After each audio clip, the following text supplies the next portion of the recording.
उदयपुर से 1963 में एक अंतर्राष्ट्रीय गोष्ठी हुई थी। वो गोष्ठी का विषय था एटॉमिक एनर्जी के शांतिपूर्ण उपयोग के लिए। डॉक्टर भाभा और सब लोग आए थे, बड़े बड़े और विद्वान साइंटिस्ट आए थे दुनिया के करीब 28 देशों में। और उन्होंने सब अपनी अपनी भाषा में, रशियन वाले रशियन में बोलते थे, सभी अपनी अपनी भाषाओं में बोलते थे। तो मैं उस वक्त इंडियन एक्सप्रेस का करस्पॉन्डेंट था। मुझे ये कहा, चिट्ठी आई कि आपको एक खबर करना है। उसमें मैंने महसूस किया कि हिंदी की क्या कितनी जरूरत है। एक इंटरप्रेटर या गले में लटकाने के लिए अलग अलग भाषाओं का, उसमें एक डायल था जिसमें जो भाषा आप सुनना चाहते हैं वो सुन सकते हैं, लेकिन उसमें हिंदी गायब थी, हिंदी नहीं थी उस वक्त। कान में वो अंग्रेजी में वो सारी प्रोसीडिंग्स मैंने वो सुनी।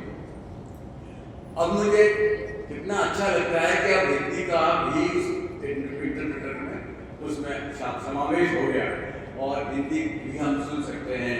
विदेशी जब कोई कॉन्फ्रेंस होती है तो उसमें हिंदी में भी उसका ट्रांसलेशन होता है।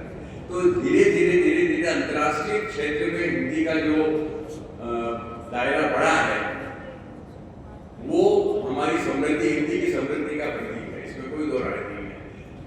मैं एक बार अमेरिका जाते हुए फ्रैंकफर्ट में हमारा स्टॉपेज था, वहाँ मैंने घटना हुई। एक पति पत्नी थे काफी वृद्ध, वो गलती से एक स्थान से दूसरे स्थान के जो बंद हो जाता था बीच में, वो अंदर आ गए टाइम पास करने के लिए। जब वो वापस जाने लगे तो दरवाजा बंद। अब वो हिंदी में, जर्मन में जो है वो कोई जाने नहीं हिंदी। और वो उनको कोशिश करे बताने की कि हमको जाना है, तो नहीं हम नहीं जा सकते आप, उनका हमारा प्लेन चला जाएगा। लेकिन वो संकेत में बोल रहे थे। मैं सहयोग से हम उधर से निकल रहे थे, उनकी बात सुन करके और उनके क्या बात हुई पूछा उनसे, हमारे साथ ये हुआ कि हमको जो रोक दिया, हमारा विमान निकल जाएगा, हम फंस जाएंगे, हम क्या करेंगे। मैंने वहाँ पर अंग्रेजी में बोल करके कुछ लोगों को बुलाया जो वहाँ एयरपोर्ट पर काम करते थे। उनमें से एक सज्जन हिंदी जानता था। उसने कहा कि क्या हुआ? अरे मैंने कहा आप हिंदी जानते हो? हिंदी जानता हूँ। इस तरफ जाकर के उनकी बात बोली गई। अच्छा लगा कि वहाँ पर भी हिंदी के जानकार थे, मिल गए।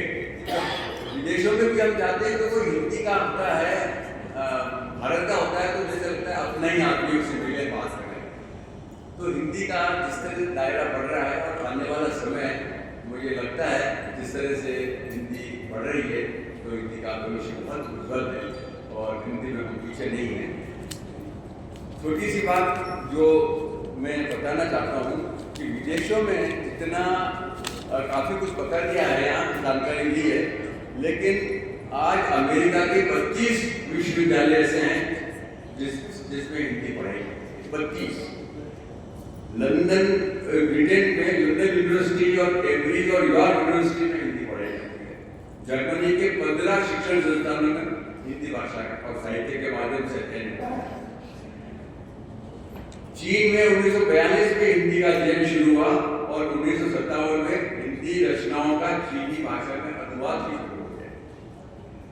विश्व में 25 से अधिक पत्र पत्रिकाएं अलग अलग विदेशों से निकलती है और उसमें हिंदी में प्रकाशित हो रही है। तो इस तरह से जैसे पहले सोवियत रूस की पत्रिका निकलती थी सोवियत रूस के नाम से, अब वो बंद हो गई, वो हिंदी में निकलती थी। तो हिंदी का जो दायरा बढ़ रहा है विश्व में, उसको देखते हुए हमें हमारा भविष्य बहुत उज्जवल है और आने वाला समय हिंदी का है, इसमें कोई दोष नहीं है। और मैं अपनी बात यही समाप्त करता हूँ। बहुत बहुत धन्यवाद सर। गार्डन में सारा समेटना इसी को कहते हैं और ये बहुत अनुभव के साथ साधा जा सकता है। एक बार जोरदार तालियां सर के लिए। सर ने बहुत महत्वपूर्ण बात की। और हम सभी अगर हम गोरकी को पढ़ते हैं, अगर हमने दोस्तों को पढ़ा है, हमने दोस्तों को पढ़ा है, हम कीट्स यानी शेक्सपियर जिसको भी हमने पढ़ा है, हमने हिंदी के माध्यम से ही पढ़ा है।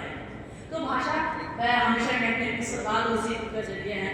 और मुझे मैं कार्यक्रम बिल्कुल आपने अंतिम सोपान के बाद जा रहे हैं, हम अपने मुख्य अतिथि महोदय को सुनेंगे, उनका उद्बोधन सुनेंगे।